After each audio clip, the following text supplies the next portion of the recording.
গুলিবিদ্ধ হয়ে লাইফ সাপোর্টে রয়েছেন ওসমান হাদি। ঢাকা মেডিকেল থেকে তাকে নেওয়া হয়েছে এভার কেয়ার হসপিটালে। এ বিষয়ে কিন্তু এক একজন এক এক কথায় বলতেছেন। এনসিপি কিন্তু সরকারের বিরুদ্ধে অভিযোগ তুলেছেন, জামাত কিন্তু উদ্বেগ প্রকাশ করেছেন, বিএনপি কিন্তু নির্বাচনের বানচাল করার নীল নকশা দেখতেছে। এ বিষয়ে আমরা আরো জানার চেষ্টা করব আমাদের আজকের অতিথি মোহাম্মদ আবু তালিবের কাছ থেকে। তিনি ব্যক্তিগতভাবে এই ঘটনাকে নিয়ে কি মন্তব্য করেন সেটাই আমরা জানার চেষ্টা করব।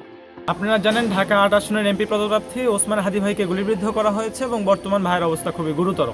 দেখেন, আপনাদেরকে একটা কথা বলি, আজকে হাদি ভাইকে গুলি করা মানে যারা ২৪শে আন্দোলন করেছিল তাদেরকে গুলি করা। আজকে হাদি ভাইকে গুলি করা মানে বাংলার বাক স্বাধীনতাকে বন্ধ করা। আজকে হাদি ভাইকে গুলি করা মানে ভারতের অগ্রসরকে মেনে নেওয়া।